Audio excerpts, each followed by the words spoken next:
Hello, bonjour à toi, jeune fou des mathématiques. Et oui, eh bien aujourd'hui c'est le grand jour puisque tu as passé ton brevet, si tu es en troisième, ton brevet de mathématiques. En même temps que toi, j'ai découvert ce sujet. Sujet qui comportait 1, 2, 3, 4, 5, 6, 7 exercices différents. Voilà, chaque exercice étant numéroté, ayant un barème de 4 à 8 points. Et attention, je vois tout de suite en regardant mon sujet qu'il y a 3 exercices. 1, 2, 3, les 4, 5, 6 qui valent 8 points. Et le 7 qui vaut 7 points. Donc voilà, ça c'est la découverte de ce sujet. 2 heures pour composer. J'ai tout de suite remarqué que 2 heures, ça avait été limite pour beaucoup de candidats. On va voir maintenant ce qui était attendu dans ce sujet. C'est parti. Alors, je vais faire tout de suite les exercices dans l'ordre parce qu'il me semble que ce sera plus simple. Alors, premier exercice, on avait, hop là, ici, un exercice qui nous parle d'urnes et de boules vertes et de boules bleues. Évidemment, tout de suite, on pense probabilité, évidemment. Les urnes, les boules, c'est des probas. Il n'y a pas à chercher très longtemps. Alors, je pense que tu as pensé à surligner les choses importantes dans ton énoncé, bien sûr. On a globalement une urne dans laquelle il y a des boules vertes et l'autre des boules bleues. Jusqu'ici, tout va bien. Et qu'est-ce qu'on nous dit? On nous dit qu'on va tirer au hasard dans cette urne une boule. On va regarder sa couleur. Puis, on la remet dans l'urne, d'accord? Et on mélange les boules. Donc, à chaque fois, on tire au hasard une boule sur le nombre de boules qui sont présentes dans l'urne. Première question qui sera posée juste après avoir lu une chose très importante. La probabilité d'obtenir une boule verte est de 2/5. Donc, ça veut dire que dans l'urne, voilà, j'ai une urne qui est comme ça. Les boules vertes, j'ai 2 chances sur 5 de tomber sur une boule verte quand je tire au hasard, d'accord? Donc ça veut dire que si jamais j'avais combien de boules? 5 boules dans l'urne. Eh bien, il y en aurait 2 vertes et le reste, qu'est-ce qu'elles seraient forcément? Bleues, les 3. Donc c'est comme ça qu'on va montrer la réponse à la première question. Expliquer pourquoi la probabilité d'obtenir une boule bleue est égale à 3/5. Eh bien, comme la probabilité d'obtenir une boule verte est de 2/5, alors je dis que la probabilité d'obtenir une boule bleue, c'est la chance totale, donc 1 moins les 2 chances sur 5. Autrement dit, l'événement certain de tirer toutes les boules moins les 2 chances sur 5. Du coup, la probabilité de tirer une boule bleue, c'est mes 5 chances sur 5 moins mes 2 chances sur 5. Et du coup, la probabilité d'obtenir une boule bleue est de 3 chances sur 5. Je fais une phrase pour conclure. La probabilité d'obtenir une boule bleue est égale à 3/5. Ensuite, question 2. Alors, question 2, Paul a effectué 6 tirages. Donc, il a pris une boule, il a regardé la couleur, il a ensuite remis dans l'urne. À chaque fois, il a fait ça 6 fois. On nous dit, il a obtenu une boule verte à chaque fois. Ok. Au 7e tirage, aura-t-il plus de chances d'obtenir une boule bleue qu'une boule verte? Donc déjà, il faut comprendre la question. Quand il effectue son 7e tirage dans l'urne, est-ce qu'il aura plus de chances d'obtenir une boule bleue qu'une boule verte? Première chose, est-ce que le fait que ce soit le 7e tirage change quelque chose à la question? Alors, on a dit, à chaque fois, il tire au hasard et il remet dedans. Donc, je tire une première fois, je regarde la couleur, je remets dedans. Je tire une deuxième fois, je regarde la couleur, je remets dedans. Donc, chaque tirage est exactement identique. Le fait qu'il ait obtenu des boules vertes à chaque fois est lié au hasard pur. Donc, on va être incapable de dire, puisqu'il a tiré je ne sais pas combien de fois une boule verte, alors cette fois-ci, forcément, il va tomber sur une bleue. C'est impossible, c'est un événement aléatoire. Donc, on est incapable de prédire ce qu'il va se passer au tirage suivant. Donc, on en reste à nos probabilités habituelles de l'urne. Autrement dit, il aura au 7e tirage autant de chances qu'au premier, 2 chances sur 5 d'obtenir une boule verte et 3 chances sur 5 d'obtenir une boule bleue, on voit donc qu'il a plus de chances d'obtenir une boule bleue qu'une verte. Donc oui, il aura plus de chances d'obtenir une boule bleue qu'une verte. Question 3. Déterminer le nombre de boules bleues dans cette urne, sachant qu'il y a 8 boules vertes. Alors là, il faut réfléchir, il y a plein de façons d'aborder cette question. Je pense que l'idée du schéma peut être intéressante. On voit bien ici qu'il ne peut pas y avoir cette configuration que j'ai imaginée au départ, puisqu'on nous dit qu'il y a 8 boules vertes. Ah, tout à coup, il n'y en a plus 2, il y en a 8. Donc, ouais, qu'est-ce que je me dis? Je me dis, bon ben mon urne, elle contient cette fois-ci 1, 2, 3, 4, 5, 6, 7, 8 boules qui sont vertes. Ok? Bon. Alors, je peux déjà me dire, oh bah, c'est 4 fois plus que ici. Donc, logiquement, si je veux respecter ma proportion, ma proportionnalité, 4 fois 2, 8. Du coup, je pourrais appliquer la même chose à mes boules bleues. 4 fois 3, 12. Voilà une première façon d'envisager les choses. 4, 5, 6, 7, 8, 9, 10, 11, 12. Tout ça, c'est des bleus. Ça, c'est une première façon de le faire. Ici, j'ai fait x 4. Du coup, pour mes boules bleues, je fais la même chose x 4. Première façon de voir les choses, il y a donc 12 boules bleues dans l'urne. Autre façon de voir les choses. Et là, je reprends de la place. Je fais ça par le calcul. On me dit que 8 boules bleues, c'est égal à 2 chances sur 5. Donc, la question que je me pose, c'est 8 boules bleues sur combien est égal à 2 chances sur 5? Et là, qu'est-ce que tu reconnais? Un tableau de proportionnalité. C'est toujours la même notion de proportionnalité qui va te servir à t'en sortir. Proportionnalité, pour trouver cette valeur, j'applique le produit en croix. 8 fois 5 divisé par 2. 8 fois 5, 40, divisé par 2, 20. Ça veut dire qu'il y a 8 boules bleues sur 20. Autrement dit, il y en a le reste de boules vertes. Non, c'est l'inverse. Oui, c'est ça. Il y a 8 boules vertes. Excuse-moi, c'est ici que je me suis trompée. Il y a 8 boules vertes. Donc, si j'ai 8 boules vertes sur 20, à ce moment-là, il y aura le reste par rapport à 20. 20 moins 8, 12 boules bleues. Là, je pense que tu pouvais utiliser la méthode que tu souhaites pour montrer cette chose. Tant que tu argumentes, tant que tu expliques, que tu montres tes calculs, tant que tu donnes des explications comme je l'ai fait tout à l'heure ou que tu montres ton schéma. Pour ce premier exercice, 3 questions abordables. La troisième question pouvait peut-être un petit peu te dérouter parce que d'habitude on fait l'inverse. On te donne plutôt le nombre de boules présentes et on te demande les probabilités. Donc tu vois qu'il faut que tu saches réfléchir dans tous les sens. Ça c'est hyper important pour aborder un sujet de brevet. Voilà pour l'exercice 1. Je ne peux pas te donner le barème détaillé, je ne le connais pas. On passe à l'exercice 2. Alors, exercice 2, hey, on savait que ça tomberait ça, hein, c'était sûr. On a ici un exercice avec un algorithme. Donc, on nous présente un programme. L'exercice est sur 6 points. Ça veut dire qu'il va falloir un petit peu s'accrocher pour essayer de remporter quelques points. Alors, cet exercice avec le programme, il est intéressant dans le sens où on nous donne quand même pas mal d'informations et puis on pose des questions qui sont assez précises. Du coup, on est capable, je pense, de répondre à certaines choses quand même si on a du mal à comprendre le programme.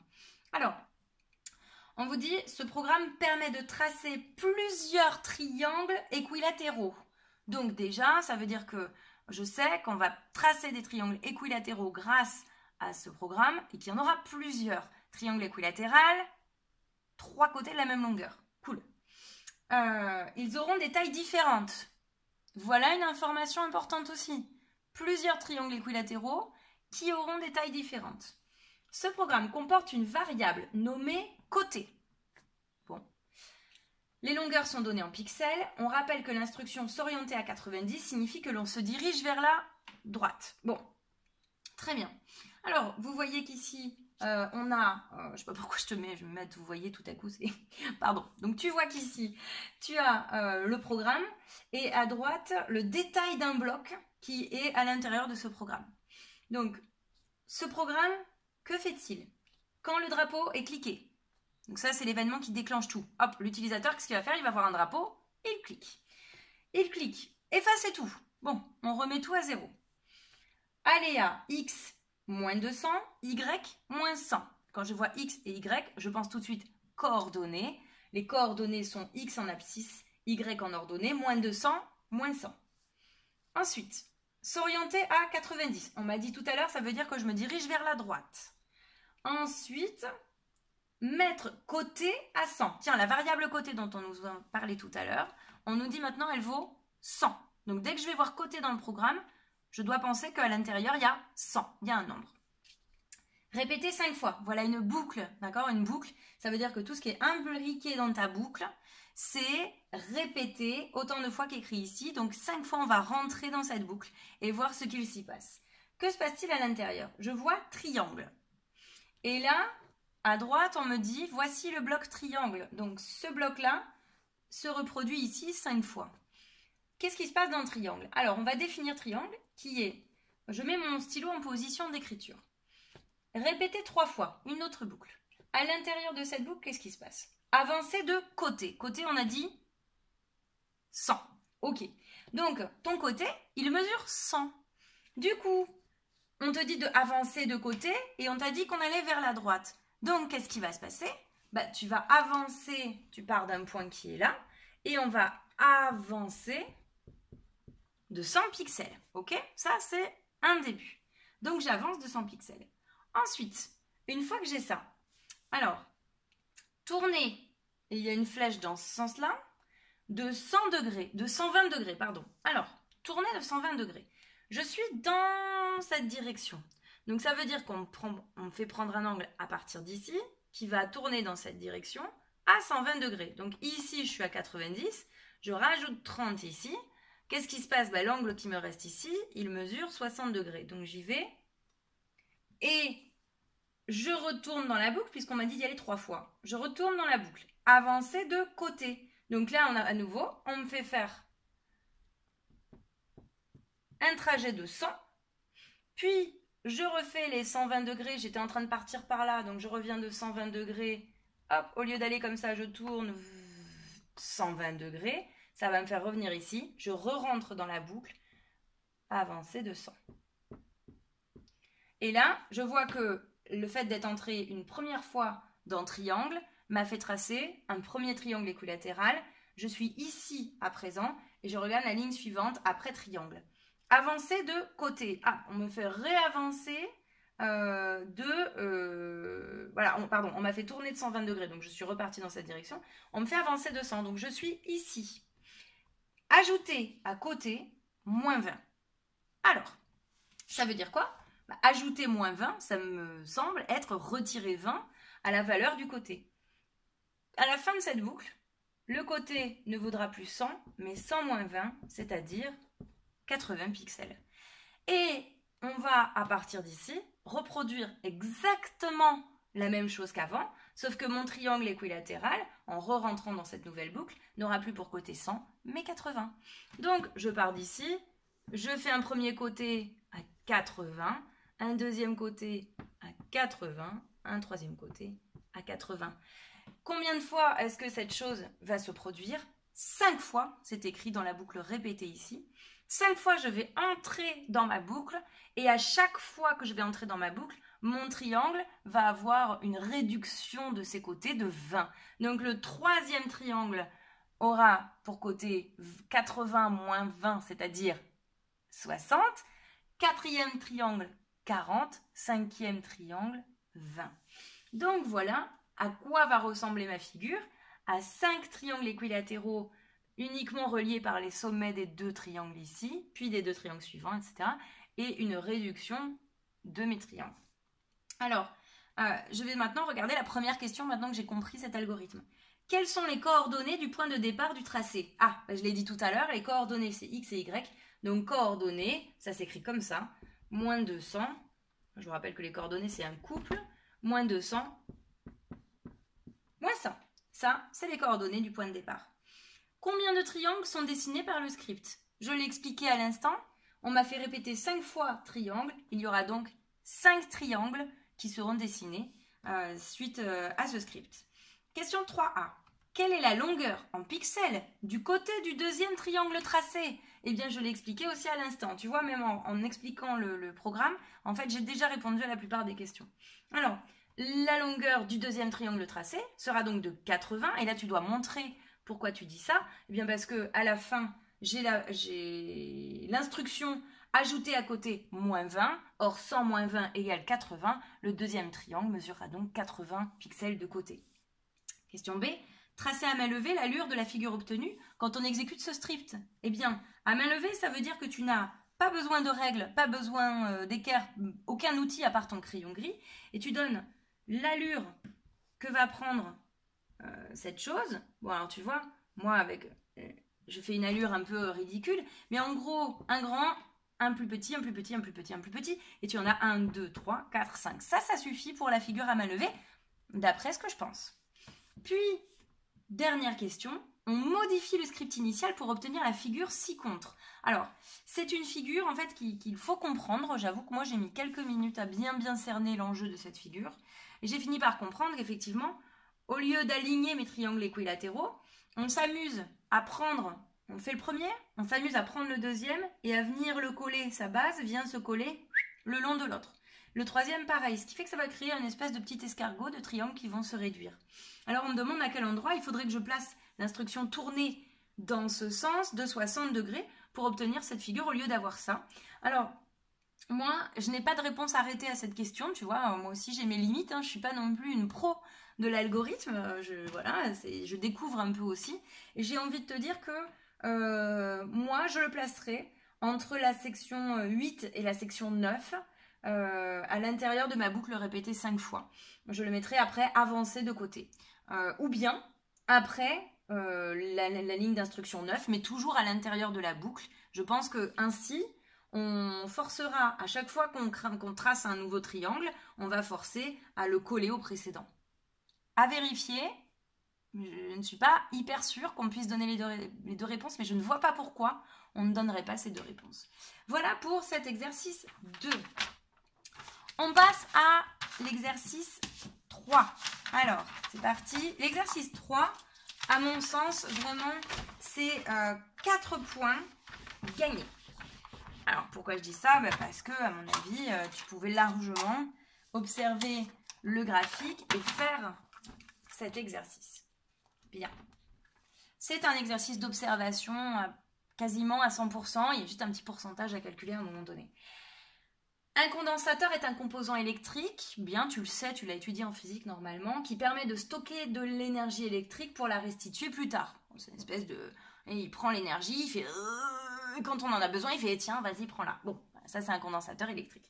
Le graphique suivant montre l'évolution de la tension qu'on mesure aux bornes du condensateur en fonction du temps lorsqu'il est en charge. Donc on charge le condensateur, hop, et on regarde la tension qui évolue. Bon, déjà si je regarde uniquement le graphique, je remarque bien que cette tension, elle augmente au fil du temps. Donc on lit le temps ici en secondes sur l'axe des abscisses et la tension en volts sur l'axe des ordonnées. Première question, s'agit-il d'une situation de proportionnalité? Et c'est précisé qu'il faut justifier. Hyper facile. Proportionnalité, c'est une droite qui passe par l'origine du repère. Est-ce que tu as l'impression que ça, c'est une droite? Non. Donc, tu peux répondre tout de suite. Il ne s'agit pas d'une situation de proportionnalité, car ce n'est pas une droite. Voilà, c'est suffisant. Deuxième question. Quelle est la tension mesurée au bout de 0,2 secondes? Alors, ici, tu vois, pour moi, pour faire le sujet en même temps que toi, j'ai regardé sur l'axe des abscisses. 0,2 secondes, c'est ici. J'ai fait des petits pointillés pour aller jusqu'à la courbe et je fais des pointillés horizontaux pour aller jusqu'à la valeur qui correspond en tension, c'est-à-dire ici à 2 petits traits au-dessus de 4. Comme il y a 5 intervalles à l'intérieur de l'unité, j'en déduis que je vais de 0,2 en 0,2 et que donc ça va faire 4,2, 4,4 volts pour 0,2 secondes. Voilà ma réponse. La tension mesurée au bout de 0,2 secondes est 4,4 volts. Je continue. Question 3. Au bout de combien de temps la tension aux bornes du condensateur aura-t-elle atteint 60% de la tension maximale qui est estimée à 5 volts? Alors, ici, tu dois d'abord comprendre la question. On te demande au bout de combien de temps? Il va falloir donc donner un temps. La tension aux bornes du condensateur aura atteint 60% de la tension max qui est estimée à 5 volts. Donc 5 volts, c'est la tension max. Et nous, on veut la tension qui correspond à 60% de ça. Tu dois donc appliquer 60% à 5. Je te rappelle que 60%, c'est 60 sur 100. C'est rien d'autre que cette fraction. Donc 5 fois 60 sur 100. Moi, je fais 5 fois 6, 30. Et je sais que ça fait 3 volts. Donc, je regarde 3 volts sur mon schéma, je monte à 3 volts, je rejoins la courbe, je redescends jusqu'à mon axe des abscisses, j'observe que je suis à un petit trait de 0,1, donc je suis à 0,08 secondes. Tu dois absolument montrer ce calcul sur ta copie et répondre avec une phrase. La tension aux bornes du condensateur aura atteint 60% de la tension maximale. Au bout de 0,08 secondes, je suis en dessous de 0,1, donc ça s'agit bien de 0,08 secondes. C'est la fin de l'exercice 3. Exercice 4. Alors, l'exercice 4, je vois des kilowattheures, je vois de l'énergie photovoltaïque. Moi, ça m'intéresse, d'autant que c'est vrai que je ne l'ai pas évoqué depuis le début. On nous précise au départ que ce sujet aura pour thème l'énergie.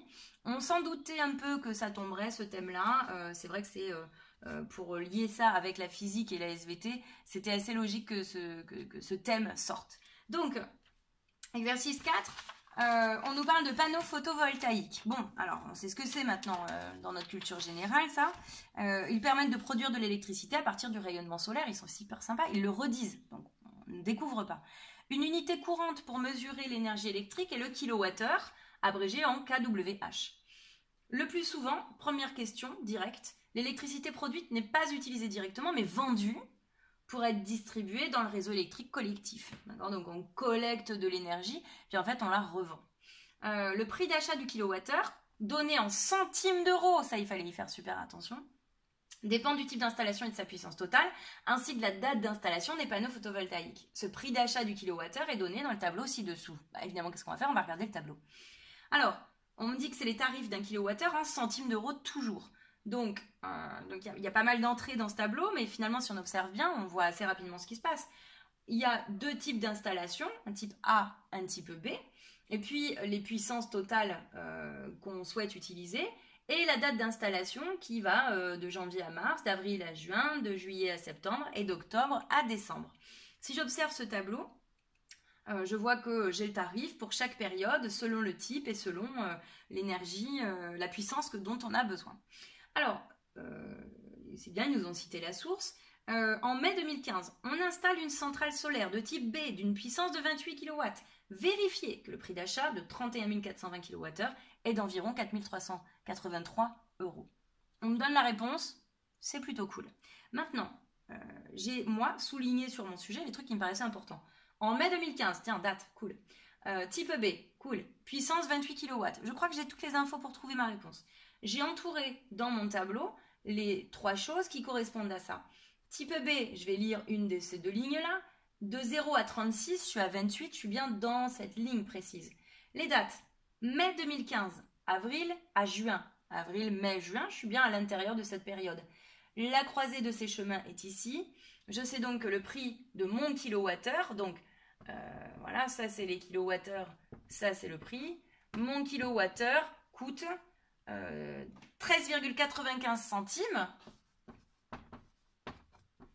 donc 0,1395 €. Donc je sais que hop, ça coûte ça.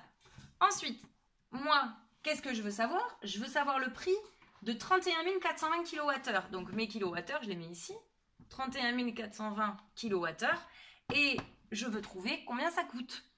Produit en croix. Et ouais, c'est magique. Si tu as un doute, tu fais toujours ce genre de tableau. Tu t'en sortiras en permanence. Donc, qu'est-ce que je fais comme calcul? Le prix à l'unité multiplié par ma quantité. Et on me dit vérifier que le prix d'achat est d'environ 4383. Alors moi, quand j'ai fait le calcul à la calculatrice, je me suis rendu compte qu'il y avait une petite virgule après. Mais comme on me demande de montrer que c'est environ ça, eh ben je mets directement environ égal à 4383 €. Et je fais une petite phrase pour dire en effet le prix de 4383 €. On nous a tourné la feuille. Et quand on tourne la feuille, on se rend compte que ça y est, on part sur autre chose. Et là, je vois des petits schémas de géométrie et je commence tout de suite à observer mes schémas parce qu'évidemment, ça, c'est quelque chose qui m'intéresse. Alors, hop, je vais fixer cette feuille et on va regarder ces schémas de plus près. Alors, bon, super, une petite maison, un toit. C'est pas une nouveauté, il y a déjà eu beaucoup de travaux dans les sujets de brevet, des bottes de paille à mettre sur le toit. On a déjà cherché à isoler des toits, donc on a déjà vu ce type d'exercice avec vraiment les mêmes enjeux et les mêmes valeurs proposées au départ et celles à trouver. Donc, pour moi, c'est pas un exercice très surprenant ni très difficile. On souhaite installer des panneaux sur un pan de toit qui est orienté sud. Donc, on nous montre ici ce pan de toit-là.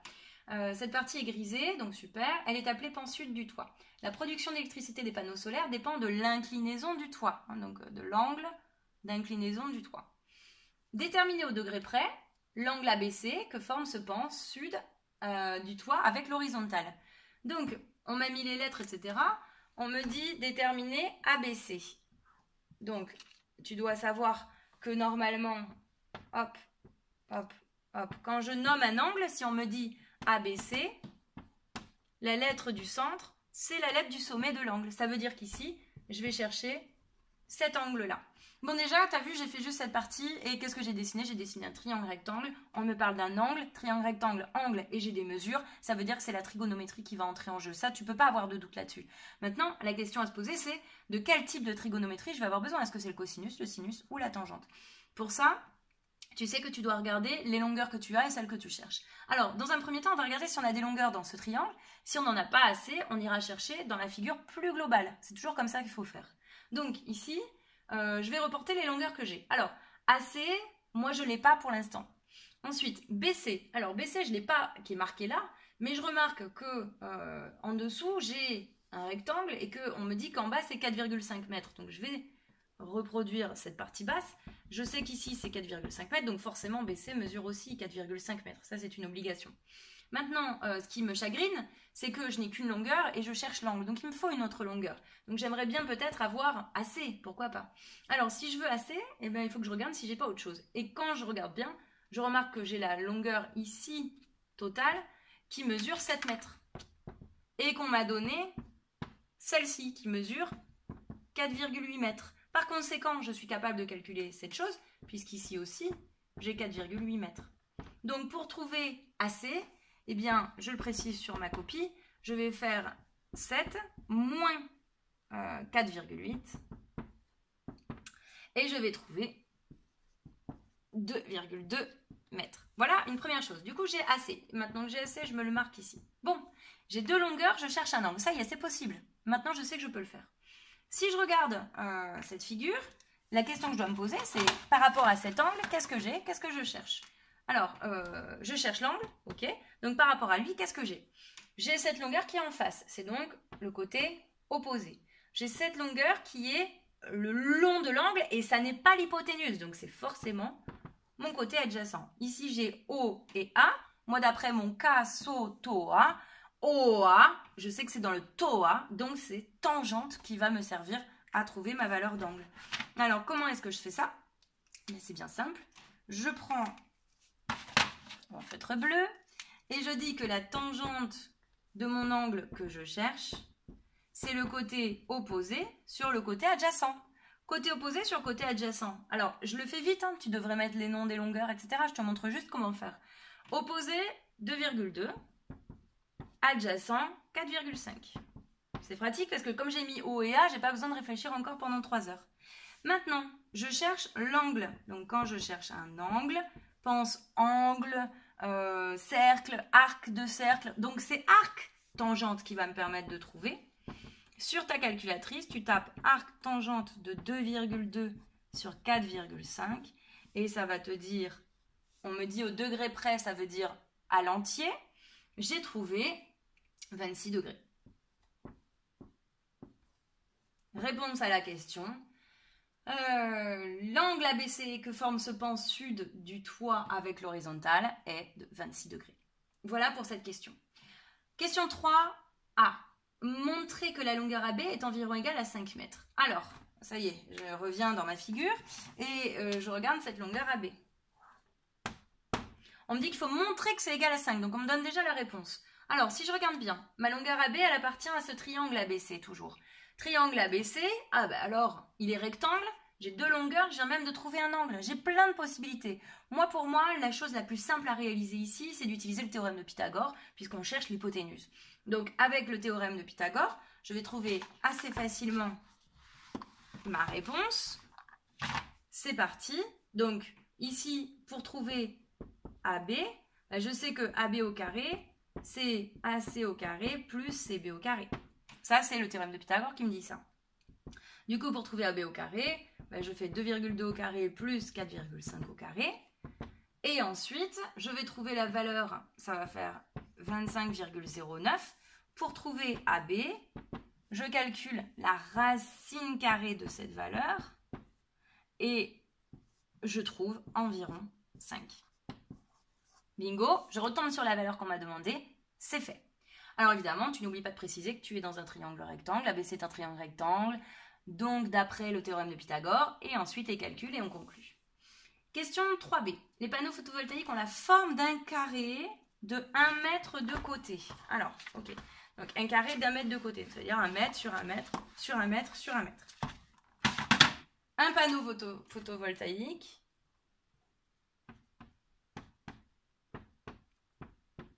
Ok, c'est ça. On en met 20. Bien. Alors, ça c'est un panneau. Quel pourcentage de la surface totale du pan sud du toit sera alors couvert par les panneaux solaires? On donnera une valeur approchée du résultat à 1% près. Alors, le pourcentage de la surface totale du pan sud. On me parle de surface, ça veut dire que tu dois penser à R.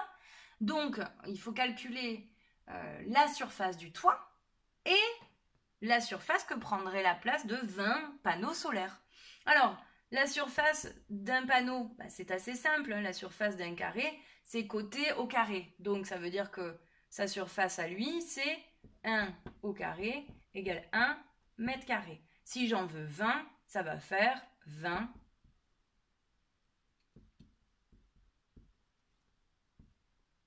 mètres carrés.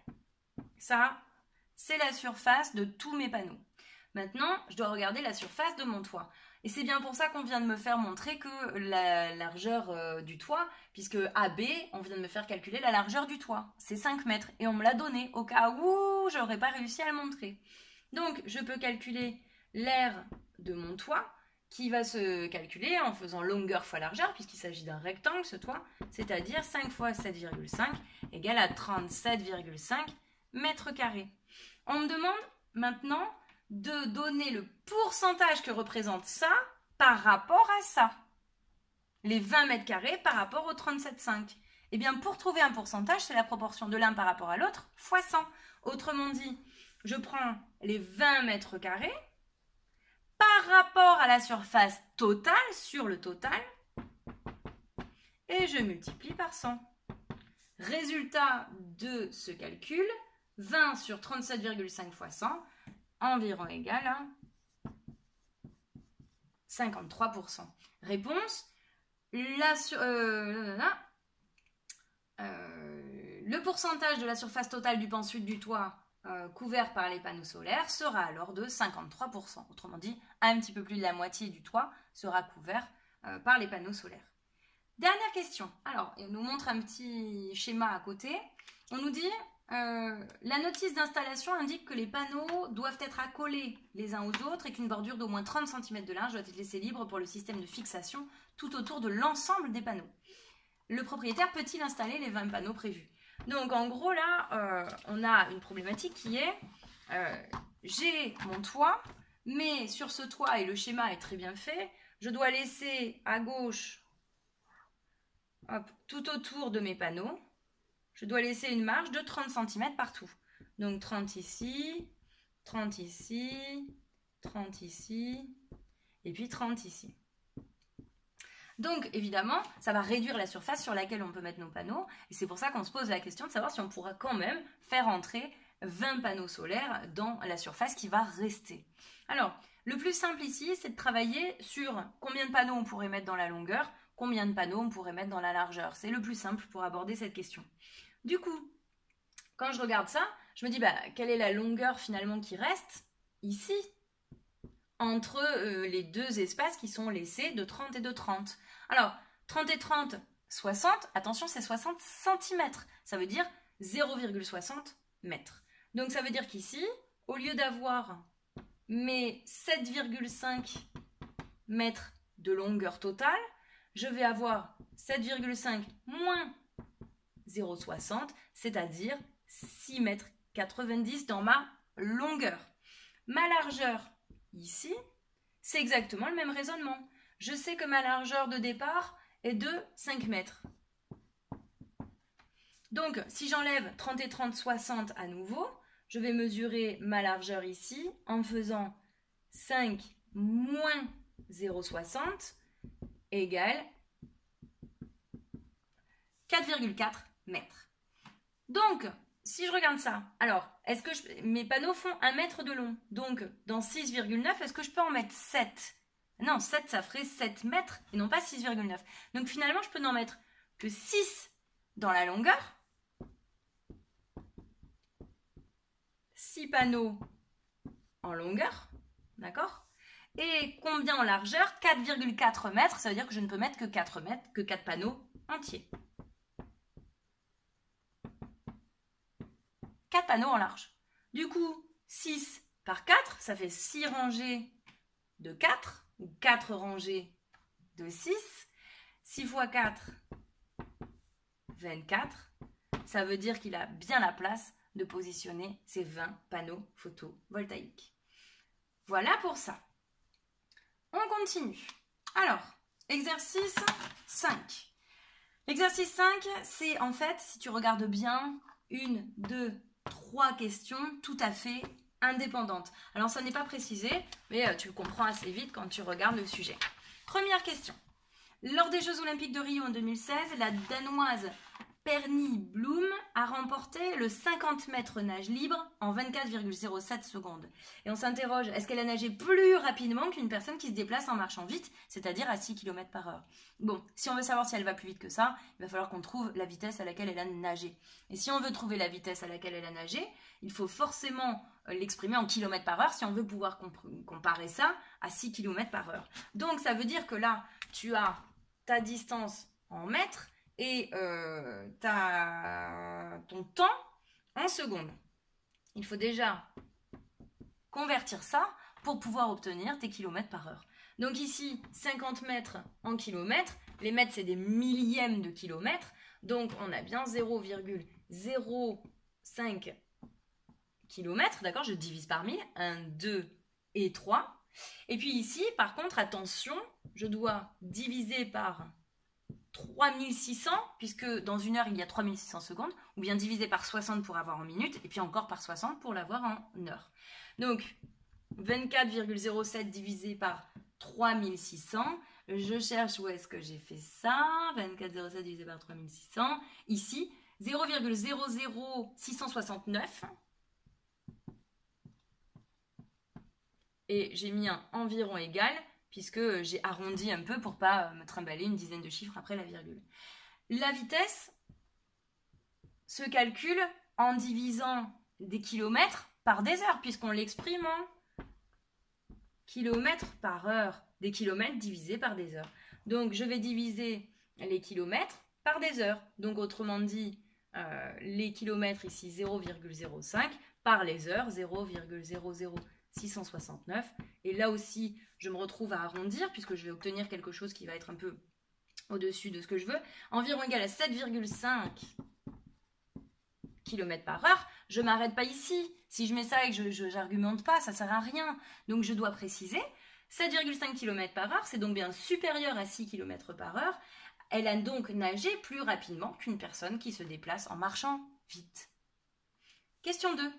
On donne l'expression E égale 3x plus 8 au carré moins 64 Et on doit développer, montrer que c'est égal à une factorisation et ensuite résoudre une équation. Alors ça, c'est un exercice très classique, mais il faut maîtriser un certain nombre de choses.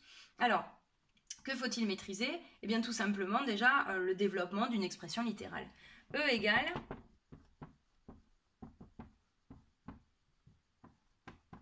3x plus 8, le tout au carré, moins 64. Tu dois reconnaître ici une identité remarquable.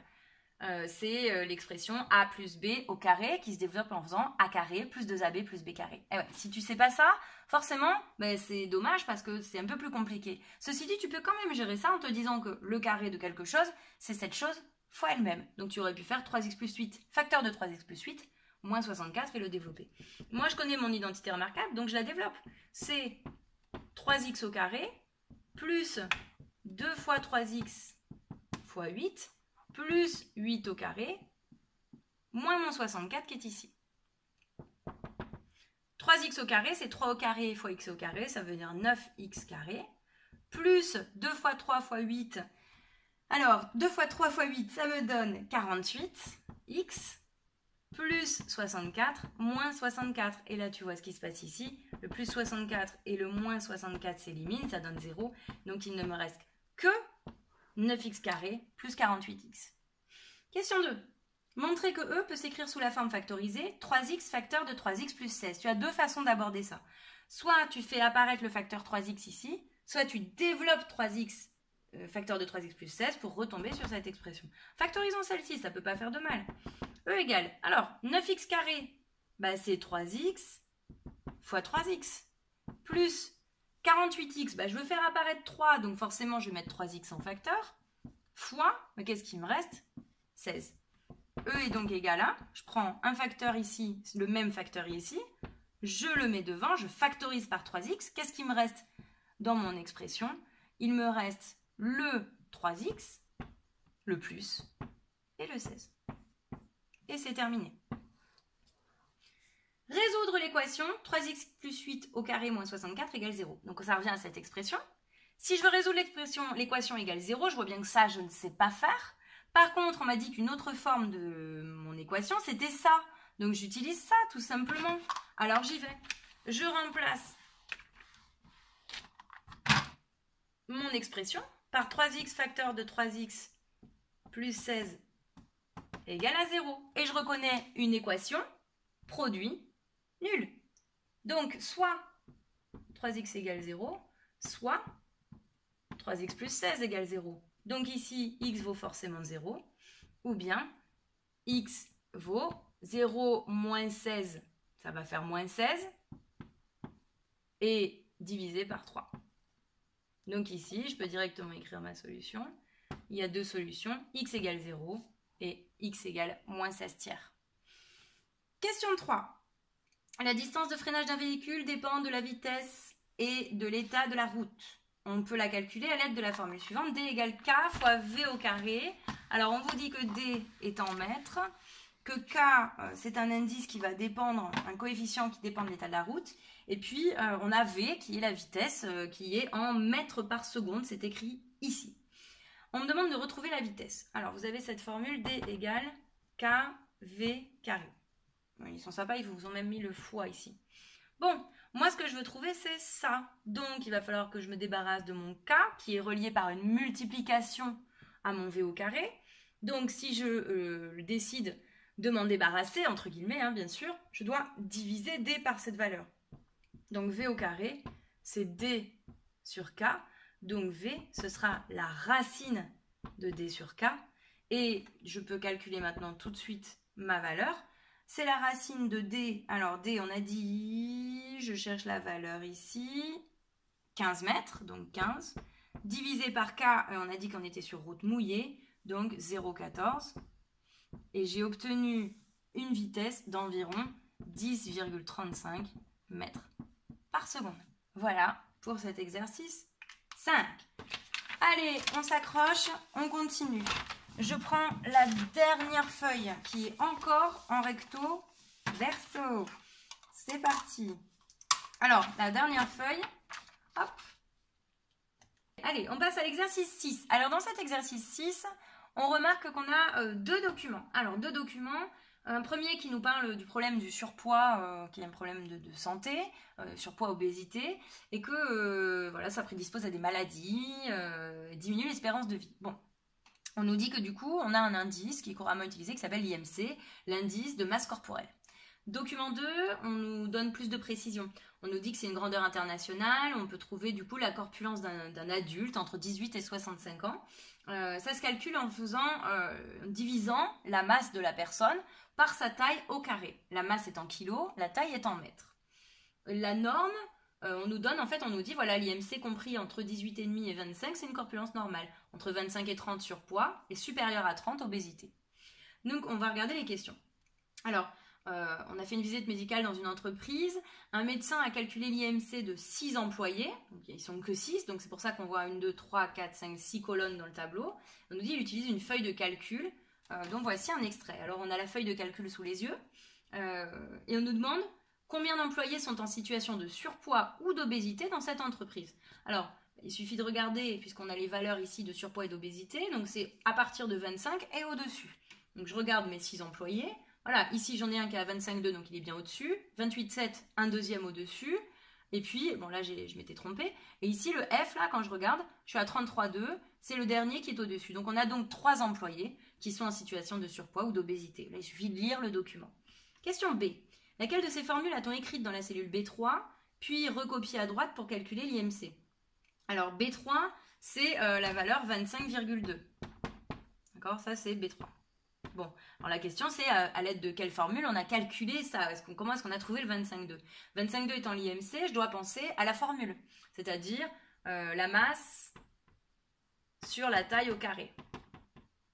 Donc ça veut dire que dans la formule, je vais devoir retrouver, dans la formule Excel, je vais devoir retrouver cette formule écrite sous une forme ou sous une autre. Donc si je regarde la première proposition, déjà, c'est des chiffres. Or, dans une formule de tableur, c'est impossible d'avoir des chiffres, sinon on ne peut pas reproduire cette formule sur plusieurs cases, ça n'est pas intéressant. Donc je peux déjà éliminer cette première possibilité. Deuxième possibilité, j'ai égal B1 divisé par B2 fois B2. Alors le slash c'est le divisé, l'étoile c'est le fois. Donc B1, qu'est-ce que c'est? B1, c'est la taille qu'on va diviser par B2 fois B2. Est-ce que c'est la taille qu'on divise par le reste ou est-ce que c'est la masse? C'est la masse, donc B1, c'est absurde. J'élimine cette possibilité. Troisième possibilité. Donc cette fois-ci, on nous dit que c'est B2 divisé par B1 fois B1. Alors B2, ça veut dire 72, c'est la masse. Divisé par B1 fois B1. 1,69 fois 1,69. Et qu'est-ce que c'est que le carré d'un nombre? C'est ce nombre fois lui-même encore. Donc c'est cette formule qui va nous permettre de répondre. Alors pourquoi est-ce que j'élimine la dernière directement? Ils m'ont mis des espèces de dollars avant B2, B1 et B1, ce qui est totalement absurde. On doit donc l'éliminer aussi. La seule formule possible était donc égale B2 slash B1 étoile B1. Autrement dit, la valeur de B2 divisée par le produit de B1 fois B1. Question 2.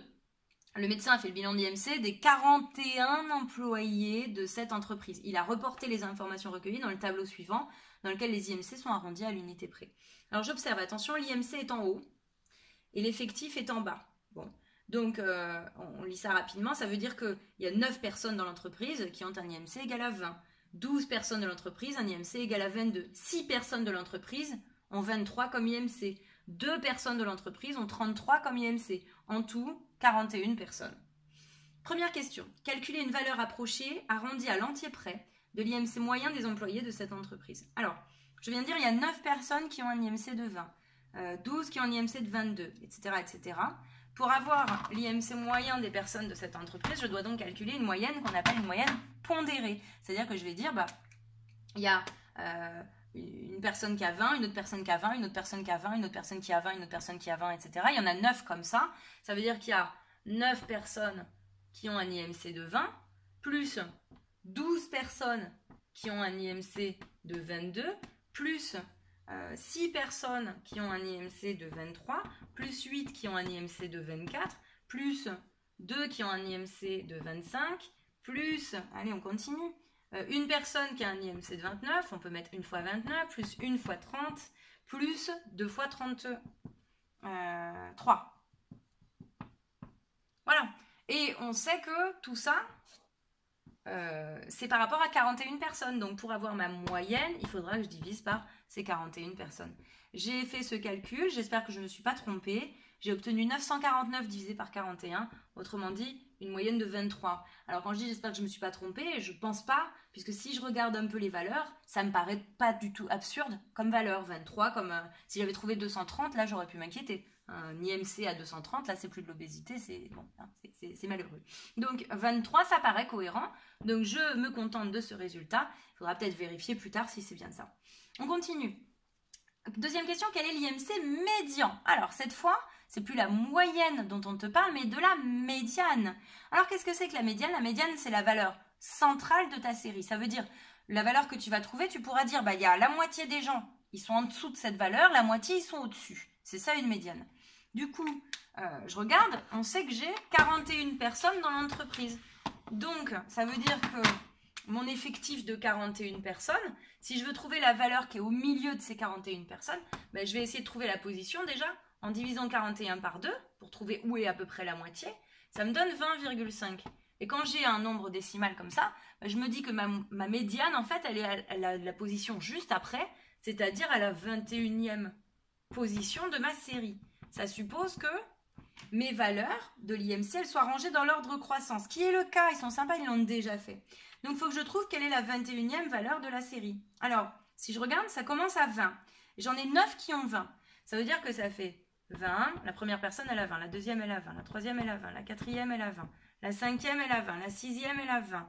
Ok, donc tu commences à comprendre comment ça marche. 1, 2, 3, 4, 5, 6. Il y en a 9 comme ça. Je vais le faire. Voilà les 9 premières valeurs. Mais moi, je veux la 21e valeur. Donc, je continue. Après, j'en ai 12 qui ont 22. Donc, c'est parti.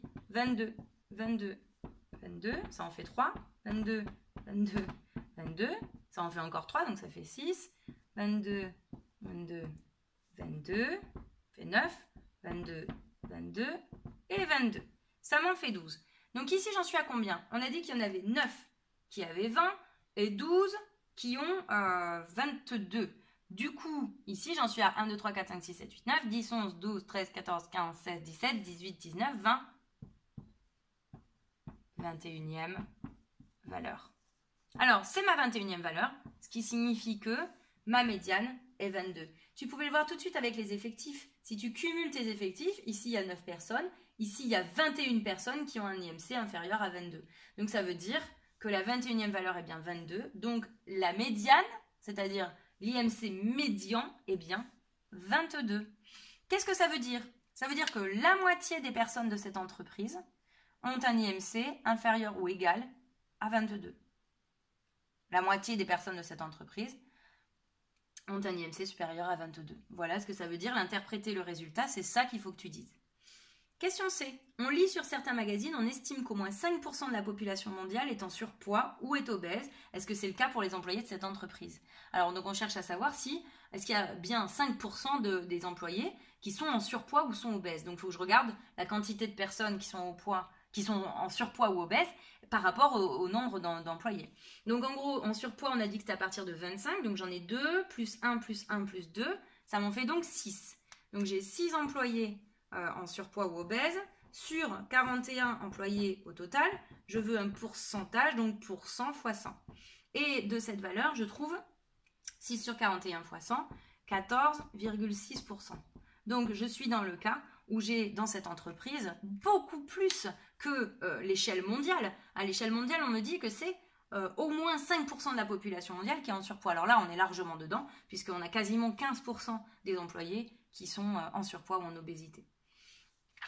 On termine avec l'exercice 7. Alors, l'exercice 7 était un exercice où il y avait un petit peu de géométrie dans l'espace et de proportionnalité. Rien de très compliqué à mon sens. Moi, je trouve pas ça trop difficile. On va avoir...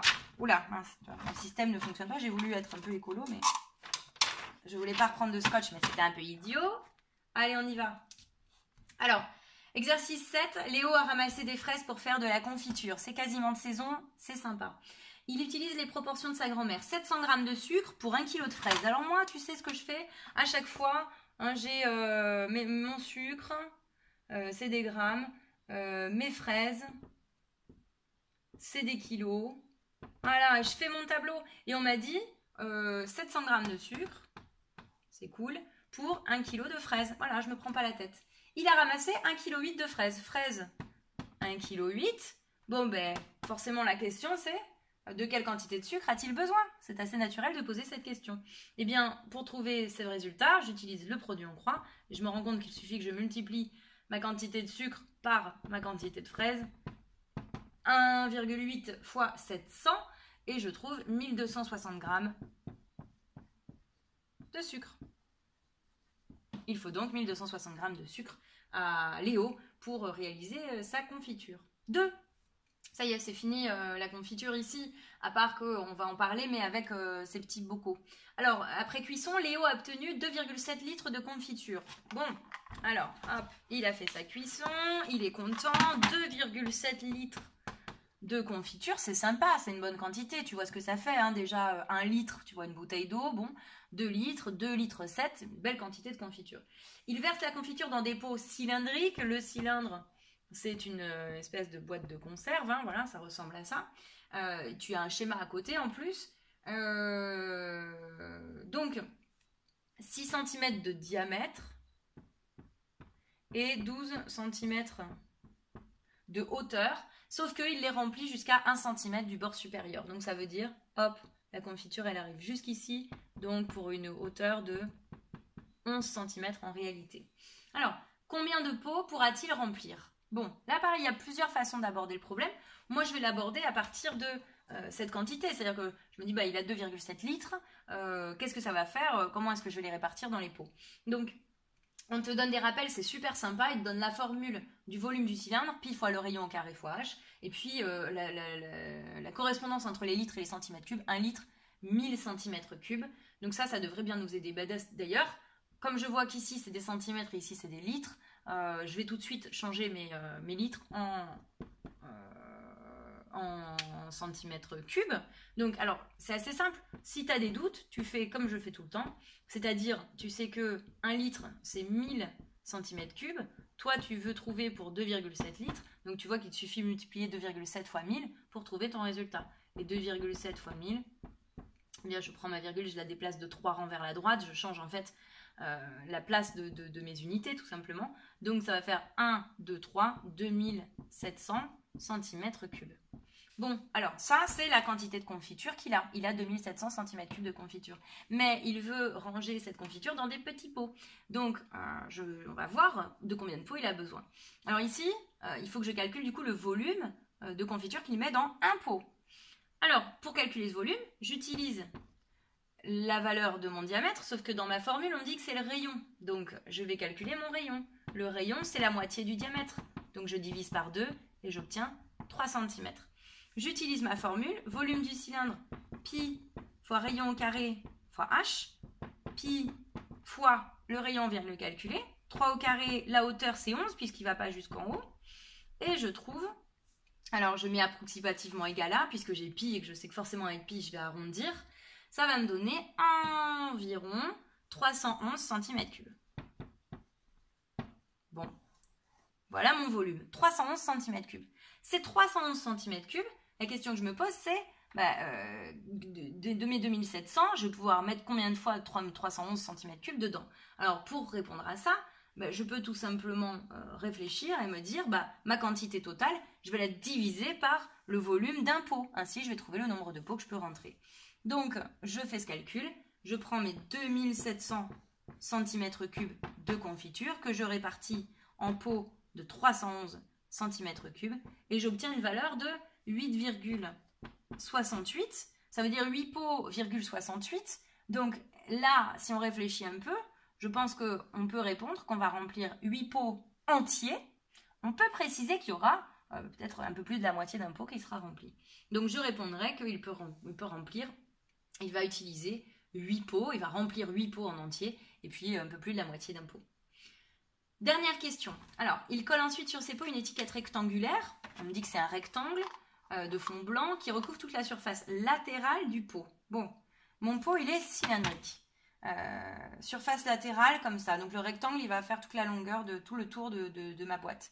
Donc, si je veux trouver on me demande de montrer que la longueur de l'étiquette est de 18,8. Bon, bah, la longueur de l'étiquette, en fait, c'est le tour du pot. Donc la longueur, c'est la longueur du cercle de base. Pour trouver la longueur d'un cercle, tu dois connaître cette formule. On l'obtient en multipliant le diamètre du cercle fois pi. Autrement dit, périmètre du pot, pi fois mon diamètre. Le diamètre, c'était 6. Donc pi doit être environ égal à 18,8. On retombe bien exactement sur la même chose. Et puis on me demande de dessiner l'étiquette à l'échelle 1/3. Bah, tu dois réduire donc tes dimensions de 1/3. Alors, ton étiquette, on a dit qu'elle serait rectangulaire. Tu sais que sa longueur réelle est de 18,8. Toi, tu veux la représenter au tiers. Donc, tu divises 18,8 par 3. Tu vas avoir la valeur en centimètres que tu vas devoir trouver pour la longueur. Et puis, la hauteur de l'étiquette, elle est bien de 12 cm en réel.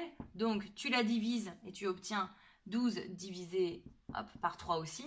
Tu obtiens 4. Ici, tu vas obtenir 6 et des brouettes. Et tu vas dessiner ton étiquette avec ces dimensions-là, d'accord, de 4 par 3 environ. Et tu as terminé ton brevet. Voilà, alors j'ai mis un peu de temps à te l'expliquer parce que voilà, forcément, hein, je dois détailler et t'expliquer un peu la démarche. J'espère que ça t'aura un petit peu éclairé, j'espère que tu n'as pas trop de regrets par rapport à ce que tu as fait. C'est une correction. Il y a probablement d'autres façons de voir les choses, d'autres corrections à apporter. Moi, je le dis tout le temps, il y a probablement 1000 chemins pour arriver à la même réponse. Ce qui est toujours important, c'est d'argumenter, de préciser, de montrer ses calculs, de dire comment on a pensé. Et dans ce cas-là, la correction est souvent valable. L'idée est souvent valable. Voilà, mais écoute, je te souhaite bonne chance pour les autres épreuves qui viennent. Et puis nous, on se retrouvera dans de futures vidéos. Bye!